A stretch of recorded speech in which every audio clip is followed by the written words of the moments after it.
My name is Markus Karner. I'm a freelance set designer living in Berlin.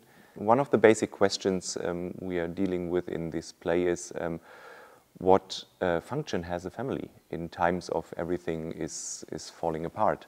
And I guess a lot of people understand this point of sometimes it is hard to meet all the family stuff, and even if it's sometimes kind of nice, but I guess everybody can sense this family kind of difficulties and tensions, and so the question, or the I don't like to talk about symbols, but maybe the three-dimensional translation to this family situation is the table in the end, and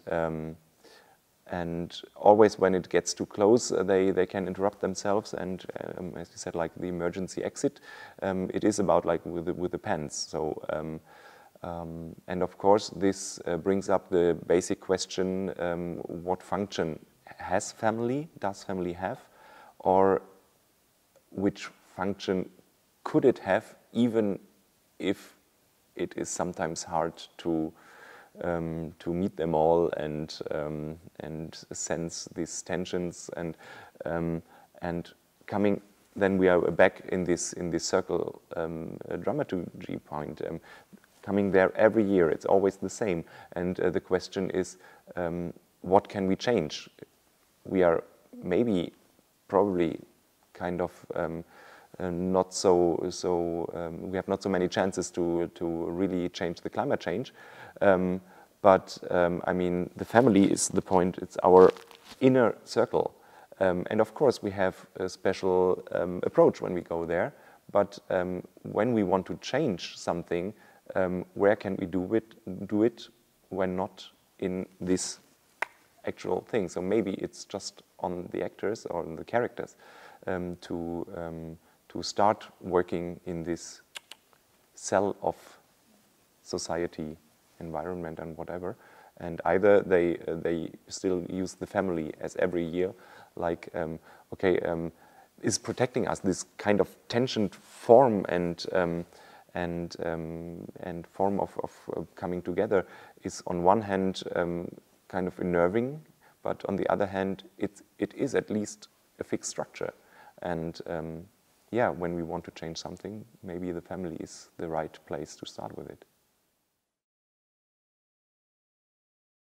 For me, this is mostly the first step, and it's kind of always a principle of my work, that I would say, like, I'm not really interested in the first step if there is a table or if there is a window, if it is in an inside room or an outside room.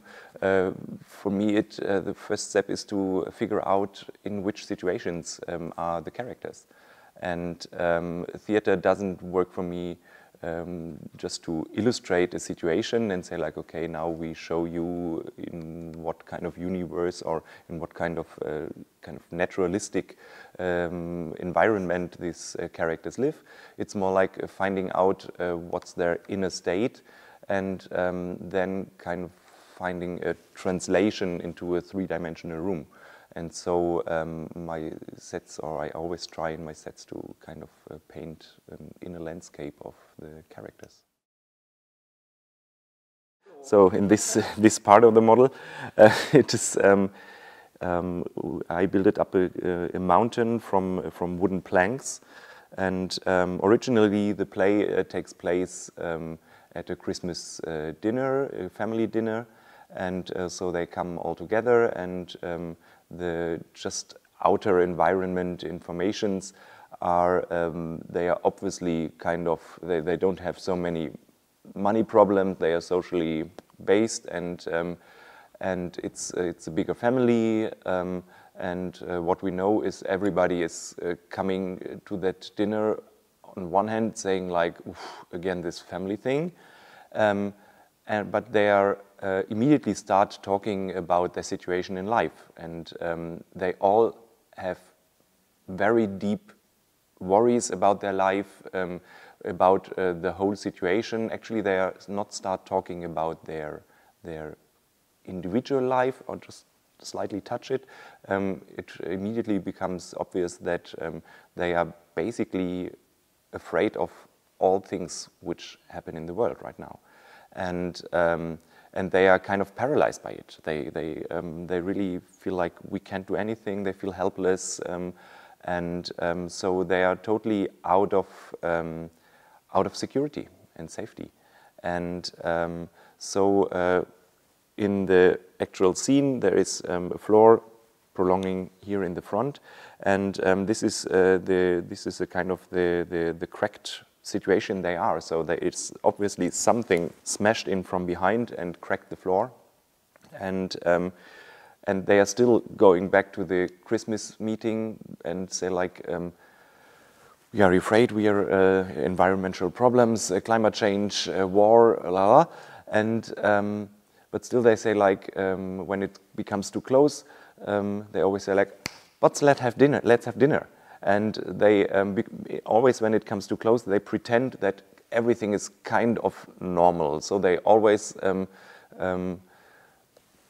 let down their pants a bit, but in the moment before it becomes too close, they just put it back up and pretend everything is normal. So the actors and the characters in the end have to face that they have a space where they can ordinary work, walk, play in the front, but they are also confronted with a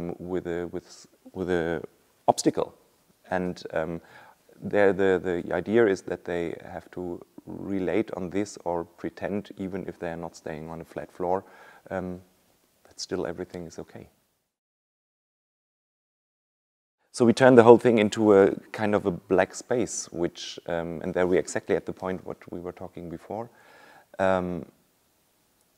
We try to build up a space which can be both hope or fear. So it should be something between the free floating endless universe with a star in the middle, which is responsible for the cracked floor on the other side, because it's smashed into the floor, kind of, and on the other hand, maybe it's the light in the end of the tunnel, and so it's in this black space where it will start raining as well. So it's so the rain is both for me, like this can be hope. It's falling down on a black sand floor. And either it is a walk on the moon, where they are totally alone and never will grow anything, or on the other hand, maybe it's there is coming up some sunlight, and it's maybe a sign for hope. But on the other hand, the actors will get wet, and this is always in kind of embarrassing, not so nice situation to feel like we kind of have to go through this process, and either it's washing us clean, or we will end up here like feeling and looking like a mess.